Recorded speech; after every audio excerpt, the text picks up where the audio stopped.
दाह संस्कार पुत्र और पौत्र यदि विधि पूर्वक अंतिम संस्कार करते हैं तो वह पुश्तानी कर्ज से मुक्त हो जाते हैं। दाह संस्कार के अंतर्गत 6 पिंड देने की विधि है।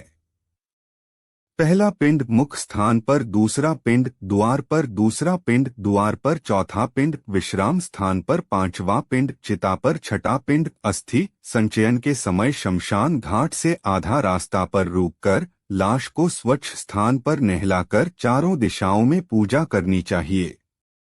तब इसे शमशान भूमि पर सर उत्तर दिशा में करके लेटाना चाहिए।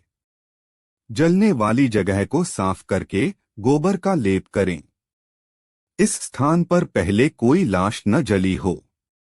कुछ मिट्टी बटोर कर उसकी मूर्ति बनाकर पानी से छिड़ककर पूजा करके अग्नि की स्थापना करें।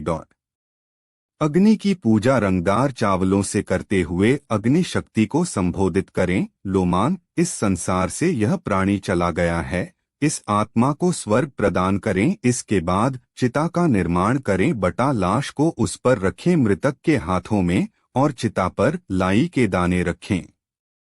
इस प्रकार मृतक को 5 लाई के दाने मिलने से वह घर वालों को परेशान नहीं करता। शमशान भूमि में शूद्रों द्वारा पहुंचाई गई वस्तुओं से वहां किया गया संपूर्ण कर्म निष्फल हो जाता है। किसी कारणवश उपर्युक्त पिंड न दिए जाने पर शव राक्षसों के भक्षण योग्य हो जाता है। दाह कार्य में चंडाल के घर की अग्नि, चिता की अग्नि और पापी के घर की अग्नि का प्रयोग नहीं करना चाहिए। जब चिता में शव का आधा शरीर जल जाए, उसकी खोपड़ी को किसी लकड़ी के डंडे से भंग करके, ताकि वह पितरों की दुनिया में चला जाए, तिल मिश्रित घी अर्पित करे। पुत्र को इस समय भावुक होकर रोना चाहिए ताकि वह सदा प्रसन्न रहे। जब चिता जलकर समाप्त हो जाए तो पहले स्त्रियों को, बाद में पुत्रों को नहाकर नीम वृक्ष का एक एक पत्ता खाना चाहिए। घर को जाने के समय स्त्रियों को आगे चलना चाहिए।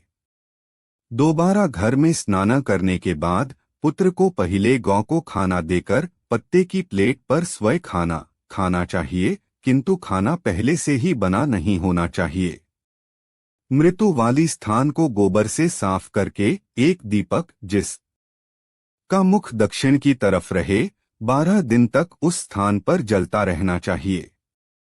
अग्निदाह पंचक में नहीं करना चाहिए। जो प्राणी पंचक में प्राण त्यागता है उसकी मुक्ति नहीं होती। दाह संस्कार भी नहीं करना चाहिए, वरना घर में एक और मृत्यु हो सकती है। मास के प्रारंभ में धनिष्ठा नक्षत्र के अर्धभाग से लेकर रेवती नक्षत्र तक का समय पंचकल कहलाता है। पंचक में दाह संस्कार करना हो तो कुश के मानवकार 4 पुतले बनाकर नक्षत्र मंत्रों से उनको अभिमंत्रित करके शव पर रख दें और उन्हीं पुतलों के साथ दाह संस्कार करें। पुत्रों द्वारा पंचक शांति भी करवानी चाहिए। 3 दिन तक चौराहे पर या चिता वाली जमीन पर एक मिट्टी के कच्चे बर्तन में, जो कि 3 लकड़ी की डंडियों से बंधा हो, दूध और पानी से भरा हुआ अर्पण करे। दाह क्रिया के बाद अस्थि संचयन क्रिया करनी चाहिए। इसके बाद दाह क्रिया के समय 6 पिंड तथा दशगात्र के अंतर्गत 10 पिंड दान आदि की प्रक्रिया बताई गई है। चौथे दिन अस्थि संचयन करनी चाहिए। यदि कोई रुकावट न हो तो दूसरे अथवा तीसरे दिन भी कर सकते हैं। शमशान घाट पहुंचकर स्नान करके गर्म दुशाला लेकर अनाज का दान, चिता वाली जगह पर देवी देवताओं को नमस्कार करके 3 चक्कर काटते हुए या मायात्वा मंत्र का उच्चारण करते हुए दूध का व फिर पानी का छींटे देकर चिता में से अस्थियों को इकट्ठा करो। अस्थियों को पालाशाह के पत्तों पर रखकर दूध और पानी से छिड़ककर एक मिट्टी के बर्तन में रखें। श्राद्ध की रस्म पूरी करें। एक तिकोने जमीन के टुकड़े को गोबर से पोतकर उत्तर दिशा की ओर मुख करके 3 लाई तीनों दिशाओं में अर्पण करें। अस्थियां इकट्ठी करने के बाद एक 3 टांगों वाले स्टूल पर बिना मुंह ढके पानी से भरा हुआ एक जार रखें। मृतक के लिए उबला हुआ चावल के साथ दही, घी, पानी और मिठाई अर्पण करें। 15 कदम उत्तर दिशा की ओर चलकर जमीन में एक गड्ढा बनाकर अस्थियों वाला बर्तन उसमें रखें। एक लाई इस पर रखकर जलने के समय जो पीड़ा हुई उसे दूर करती है, बर्तन को किसी वाटर टैंक के पास ले जाएं।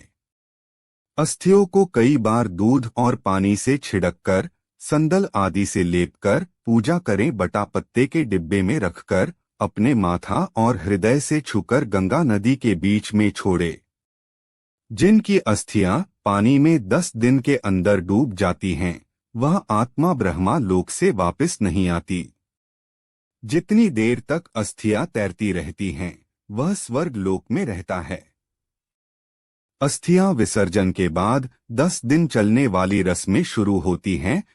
अकस्मात मृत्यु कार्यक्रम की सूची किसी अज्ञात जगह पर होने से और शरीर न मिलने पर जिस दिन यह खबर मिले, दरभा घास की प्रतिमा बनाकर उसको जलाएं।